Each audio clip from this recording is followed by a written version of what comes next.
പ്രിയമുള്ളവരെ, ഞാൻ ഹരീഷ് ആർ നമ്പൂതിരിപ്പാട്. അത്ഭുത പന്ത് എന്ന കഥ കേൾക്കൂ. നാളെ ഞാൻ വലിയൊരു പന്തും കൊണ്ടല്ലാതെ ഇവിടെ കാലുകുത്തില്ല. ജിമ്പൻ കരടി കൂട്ടുകാരോട് വെല്ലുവിളിച്ചു. ഉവ്വ, ഇതൊക്കെ ഞങ്ങൾ എത്ര കേട്ടതാ. കൂട്ടുകാർ പിറുപിറുത്തു. ചില്ലാരിക്കാട് മൈതാനിയിൽ ചെന്നായ്ക്കുട്ടികളും കുരങ്ങൻ കുട്ടികളും കൂടി കാൽപന്ത് കളിക്കുന്നതിനിടയിൽ പഴയകാല വീരസ്യവും പറഞ്ഞു ചെന്നതാണ് ജിമ്പൻ കരടി. പണ്ടൊക്കെ ഞാൻ പന്തൊന്നു തൊട്ടാൽ ഗോൾ വലയിലല്ലാതെ ചെന്ന് വീടില്ല. സംശയമുണ്ടോ? എൻ്റെ പൊന്നു ചേട്ടാ, വെറും വയറ്റിൽ ഈ തള്ളു ദഹിക്കില്ല, ഒന്ന് പോയേ. എന്നാൽ കാണിച്ചു തരാമെന്ന് പറഞ്ഞ് അടിച്ചുവിട്ട പന്ത് പിന്നെ ആരും കണ്ടിട്ടില്ല.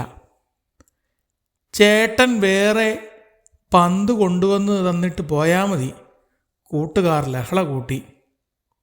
ഇപ്പോൾ ചങ്ങാതിക്ക് പുറത്തിറങ്ങി നടക്കാൻ നിവൃത്തിയില്ല. അങ്ങനെ പന്തു തേടി നടക്കുന്നതിനിടയിൽ തേടിയ വള്ളി കാലിൽ ചുറ്റി എന്ന് പറയുന്നത് പോലെ ഉഗ്രനൊരു പന്ത് മുളങ്കൂട്ടത്തിലെ കരിയിലകൾക്കിടയിൽ കിടക്കുന്നു. ജമ്പൻ ആവേശത്തോടെ പന്തുമായി കൂട്ടുകാർക്ക് സമീപം ചെന്നു. ദാ നിങ്ങൾക്കുള്ള പന്ത്, ഇനി പന്തിൻ്റെ പേര് പറഞ്ഞ് എൻ്റെ പുറകെ വന്നേക്കരുത്. കൊള്ളാമല്ലോ, സൂപ്പർ പന്ത്. കൂട്ടുകാർക്ക് സന്തോഷമായി. അവർ പന്ത് കയ്യിലെടുത്തു. ഷോ, ഇതിന് ഭാരം കൂടുതലാണല്ലോ, ചെമ്പൻ ചെന്നായ പറഞ്ഞു.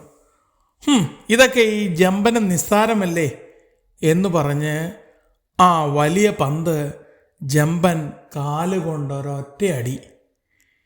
എൻ്റെ അമ്മച്ചിയേ, കാല് തവിട് പൊടിയായി. ഹോ, എന്തൊരു നാശം പിടിച്ച പന്ത്!